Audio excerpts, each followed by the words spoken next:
Imagine a day where children are guided and nurtured in a way that honors their unique humanness. A day where, instead of being expected to change in order to fit in, children can be met right where they're at. Welcome to Where They're Planted, a podcast for parents and care providers of unique children. Caring for a child with a developmental, emotional, or behavior challenge, a neurodiverse brain, or difficult early life experiences can be confusing and exhausting. On this podcast, we'll help your child flourish and strengthen their roots by helping you not only understand them, but also gain the skills to help them bloom where they're planted. We'll use brain science, nervous system tools, collaborative strategy sessions, and a deep understanding of the developmental process to create a fertile environment around your child in order to nurture their growth. I am your host, Jen Bluske, an occupational therapist with over 25 years of experience and a parent coach. My most closely held title, however, is that of a single mom of 2 thriving adopted kids, so I have walked this walk. I am truly excited to share, teach, and dive into these important topics on each episode. Welcome back to Where They're Planted. Today, we are talking about something that gets thrown around a lot in the parenting spaces, and that is emotional resilience.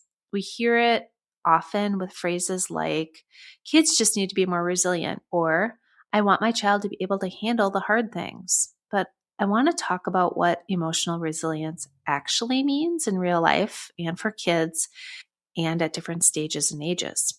I also want to talk about today what emotional resilience isn't. And so in this episode, we are going to look at resilience through 2 lenses. First, a developmental lens.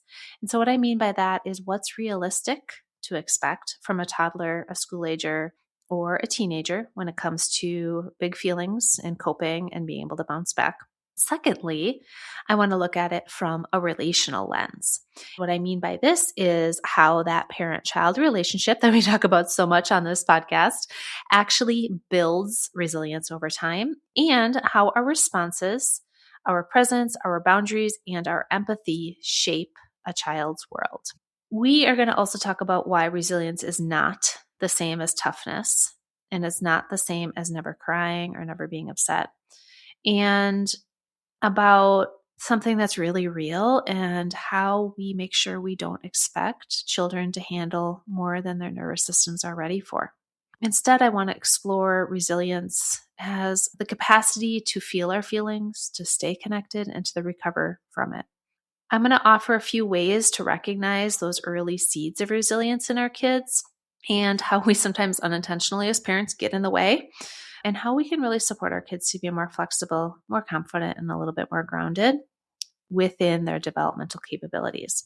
If you want a primer on emotions, I did an episode way back at the beginning, episode 8, explaining and describing emotions and the emotional wave, which might be a nice first step if this idea or this concept is new to you. But let's dig in to emotional resilience a little bit today. So what do I mean? Let's talk about what I mean by emotional resilience. What I really mean by emotional resilience is the ability to truly have our emotions and to stay within them, stay functional, stay regulated, understand them, and move through them.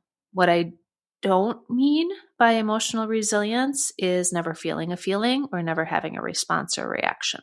And so it really is different than just being tough or not letting things bother you.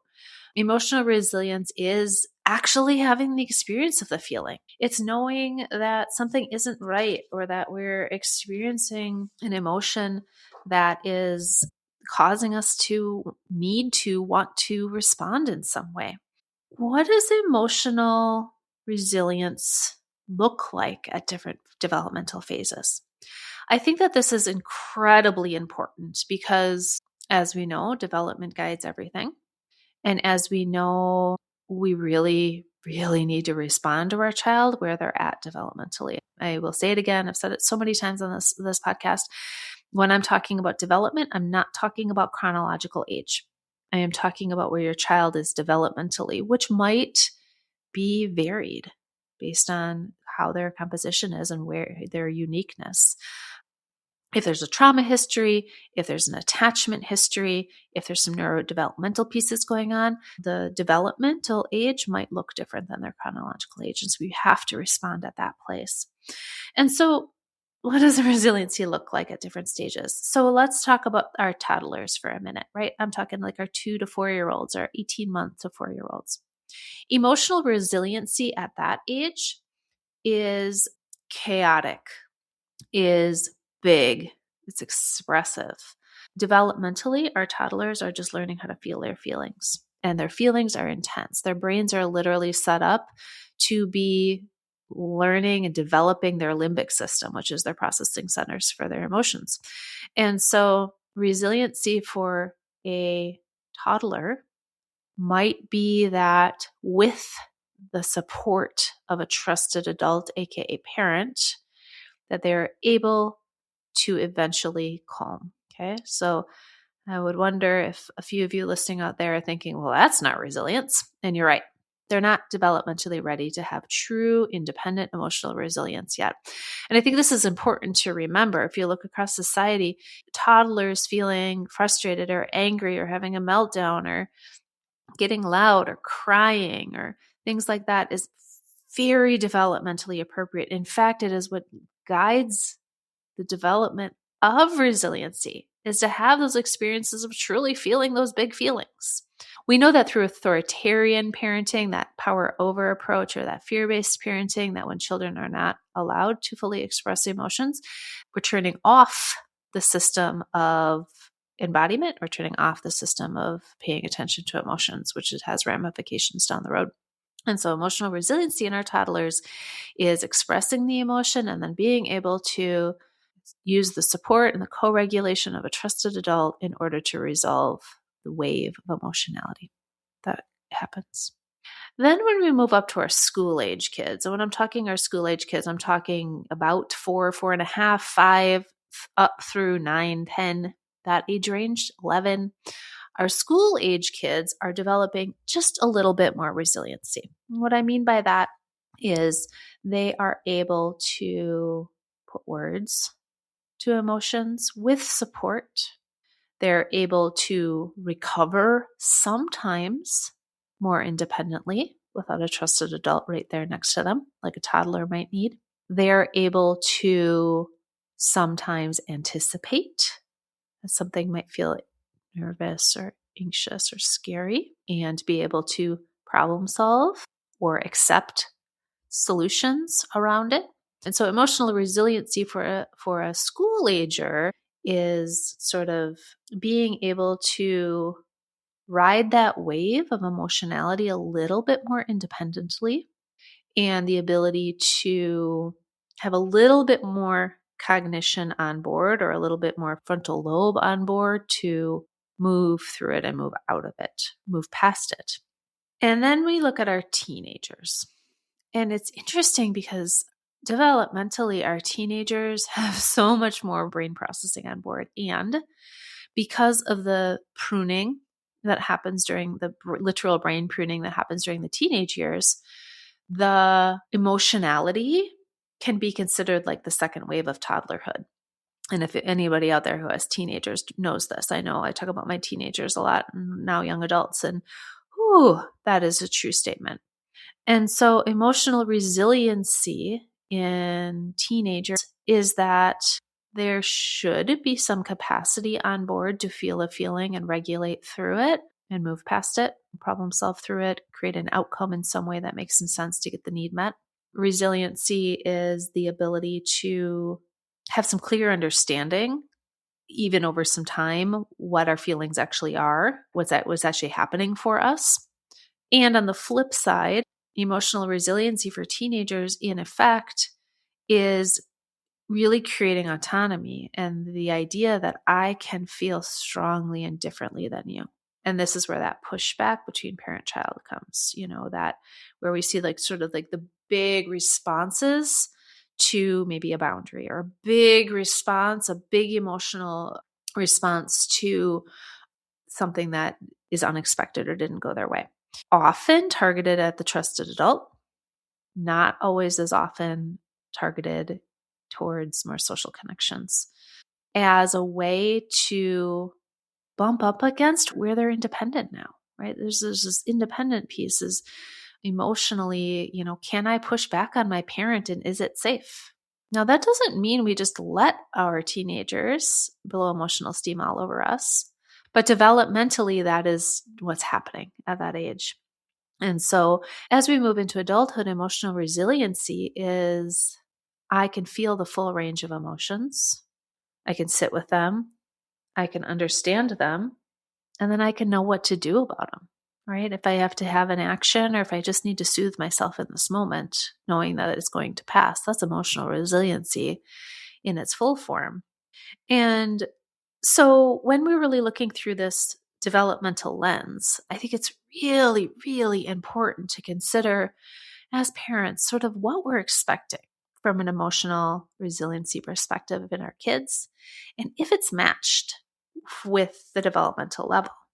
And, I see so often a few things that, first of all, toddlers are being asked to dampen, right, their emotional expression of anger or sadness. Now, the goal of resiliency is to be able to feel it and stay safe, but we still get to feel it. And so I think from a toddlerhood perspective, they still need a lot of help. Developmentally, they need a lot of help to move through intense emotions, even happiness, right? We see toddlers running around joyfully, gleefully, screaming and jumping and moving. And in the adult brain, we're often like, please sit down and be quiet. From an emotional resilience perspective, that's part of their process. When we look at our school agers from an emotional resiliency perspective, it's really interesting to think of what our school agers and our teenagers are being exposed to that has really intense emotional overtones. I mean, if you just, flip on the news or, look at pretty much any media in today's world and in early 2026, there's a lot of emotional intensity there. And, is it a match? Are our school agers able to independently move through the intensity of what the exposure is? And so from my perspective, as adults right now, we really need to be supporting our school agers and our teenagers in their emotional experiences when potentially what's coming in and what's being offered is maybe beyond what their capacities for their developmental level are able to honor. And I believe I'm going to be doing a podcast on this coming up, just, how we create that sense of felt safety when our world isn't feeling super safe right now. For our teenagers, are we expecting them to be little adults? Are we expecting them to be in an adult phase when really developmentally they're not quite there yet from an emotional perspective? And so that ability to independently problem solve, right, their emotionality, right, it's coming online, but they're not there yet. This happens all the time with my teenagers where they just need to be guided. They need a container to have an emotional expression, with a requirement of safety, and which, is the parent's job to sort of create that container around. But they need to have the emotional experience so that they can learn how to get through it to the problem solving, which their brains are a little bit more able to do, but they still need the support of the trusted adult to do that. They're not quite yet able to do it fully independently. And so this is the teenager who comes to you classically at, 10 o'clock at night when you're trying to fall asleep and has this big emotional expression of whatever happened throughout the day. And, a tired parent's response might be, well, just figure it out, right? Why is it such a big deal? An emotional, resilient, supportive response might be, wow, this is feeling really big for you. I'll be with you while you work to figure this out. Okay. And so that's how we look at the developmental lens when we're thinking about resiliency. Then we're going to think about the relational lens for resiliency. And really, truly, as most developmental things are, resiliency grows within the parent-child relationship. It grows within the context of it. And so what do I mean by this? There's a few things I mean by this. First things first is parents are the best teachers for their children. And the best way we teach is through modeling. And so, man, our kids are watching us. They're watching our resiliency. They're watching how we respond. I think some of the most powerful moments in this using the relationship for resiliency is our kids watching us go through things that are really hard. And I've talked about this in a few different episodes, and how we both feel our feelings and honor them enough to create some sort of shift, get a need met, voice our needs, voice our opinions, take care of ourselves, offer regulating tools to ourselves, rely on trusted relationships. That's resiliency. And so one of the pieces in how the relationship creates resiliency is through that modeling. And so you might be saying to yourself, well, gosh, do I know how to do that? Right? I'm going to say most of us adults in the society don't incredibly well. And so that's our work, right? That's our work to do all of these strategies and supports for ourselves. And as the kids get older, be a little bit transparent about what's easy and what's tricky. And so that's a step. The other way the relationship really supports resiliency is through that power of presence. Sometimes when I'm working with families with really emotional kids, one of the things I find myself saying is do less. Say less, do less. And what does that mean? That means the power of your presence, the power of your presence to create a container. And what I mean by a container is a presence container of safety. Sometimes it's an environmental presence of safety, meaning I'm going to make sure that the environment around us is pretty safe if there's some physical escalation. A presence to be there, be regulated, witness the emotionality, help them when it's the right time, maybe make sense of it, maybe ask some curiosity questions, can help shape the child's ability to handle those strong feelings, which is resiliency. The opposite of this is, and we'll talk about this a little bit in a few minutes as well, but the opposite of this is my child has a big response, and either I, as a parent, jump into problem solving mode and fix it, or it's overwhelming to me and I shut it down, right? Nope, we're not talking about that. We're not doing that. We're not going into this meltdown. Nope, not happening. Or, oh my gosh, oh, yep, I hear you. Oh, you're so mad at Johnny. I'm going to talk to the school tomorrow and I'm going to fix it. Okay. Both of those get in the way of helping kids create emotional resiliency, right? We just took their ability to get through the emotion and we just did it for them in some way.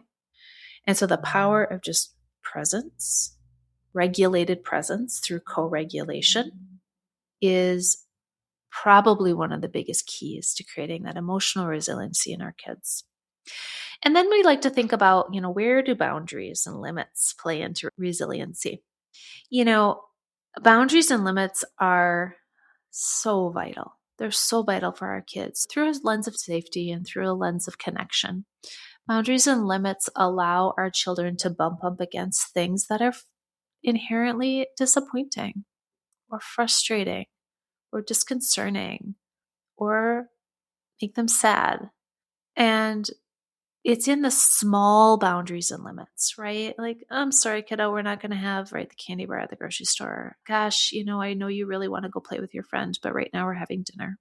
It's those small boundaries. It's those small limits that we place on kids. It's the micro ones that allow our kids to be able to handle, work through some of that resiliency, that emotionality, and get to the other side of it. And when we do this through a regulated place, when we do this with a parenting with place, by honoring their experience, our job is to set the boundary. Their job is to have their feelings about it. Okay? Our boundary doesn't mean that they don't get to have feelings. They get to have their feelings. They're going to be upset. They're going to be frustrated. They're going to be angry with you. That's okay. You just set a boundary. It's their response. A resilient response is I'm feeling frustrated and angry and I can handle myself right now. I can express that I'm really frustrated. You won't let me go to my friends. And I can move on and have dinner. That's resiliency. If we never set the boundaries in the first place, then our children never have the opportunity to handle that. Or if we set the boundaries and then get like kind of wiggly about them, right? We're like a little bit nervous, our kid's going to get frustrated. That also creates that uncertainty in our kids that sort of strips away their ability to develop emotional resiliency. Now, this doesn't mean that all we do is walk around all day and set boundaries and limits, right? We don't, we're not ruling with an iron fist. We're not authoritarian parents, right? We know that that isn't the supportive way for our kids.